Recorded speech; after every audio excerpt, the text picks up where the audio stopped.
Hi, my name is Mackenzie Cozen-Young, and I'm going to be discussing my Genius Hour project with you guys. So first off, what is Genius Hour? Genius Hour is a project which can be used in elementary school, middle school, high school, or even in post-secondary education. And it's a type of project where students pick a subject of their choice to study, they set a goal related to that subject, then they conduct research based on that subject, and then they use this research to achieve the goal that they have set. So my question for this Genius Hour project was, how can I make 4 different varieties of authentic French crepes in a 6-week period? So my motivation for choosing to pursue this question is I've been studying French since grade 4, mostly the grammar, and I wanted to learn more about the culture, more specifically their cuisine, so I decided to take a look at crepes. And I think it's very important to look at the cuisine of a culture because eating food and dining bonds people together, and whenever you bring a dish of your culture to a meal, you're presenting a part of yourself to someone else, and that can be very important. So I decided to make 4 different varieties of French crepes. 2 types of savory crepes, ham and cheese and chicken and mushroom, and 2 types of sweet crepes, Nutella and banana, and strawberries and cream. During the first week, I looked up recipes for how to make the crepe batter and the recipes for the fillings, and I also developed my Genius Hour question. During the second week, I decided to make the Nutella and banana crepe. So when you're making crepes using a crepe pan, there are a few things you must keep in mind. First off, set your crepe pan to the highest temperature possible so that you can effectively cook the crepes. Secondly, pour about 1/3 of a cup of batter onto the crepe pan so that you can spread the batter effectively on the crepe pan. And this circular motion used to spread the batter can actually be very tricky to master, and it was very difficult for me. When you're doing the circular motion, you mustn't push down too hard on the crepes unless you want them to be too thin.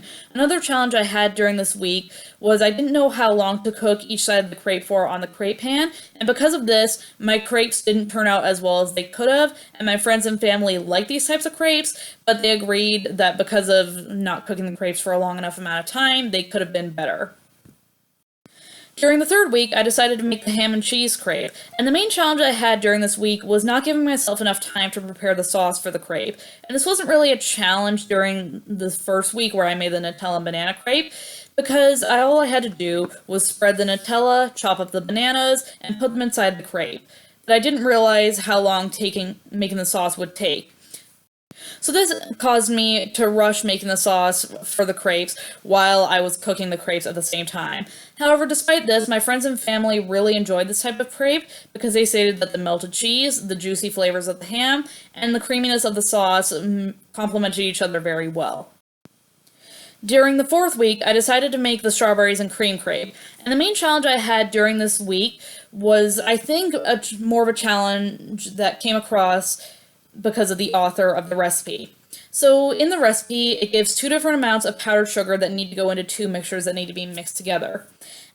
The instructions do not specify how much powdered sugar to put into each mixture, and this can be very confusing when you read the recipe for the first time. However, I eventually figured out that by looking at the ingredients list and the instructions list, the amount of ingredients corresponded with each other.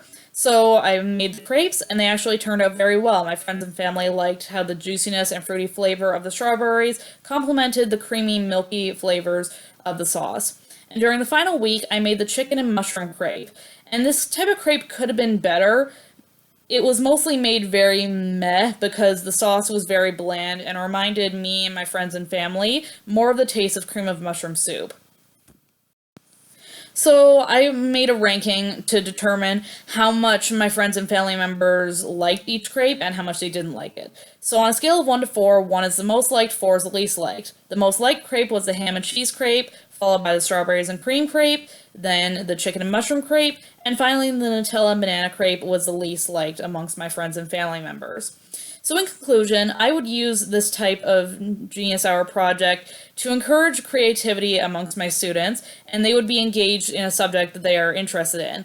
I would use my type of Genius Hour to tell my students about the importance of culture's cuisine, and I would bring crepes into the classroom, and I think this would be a fun activity to use.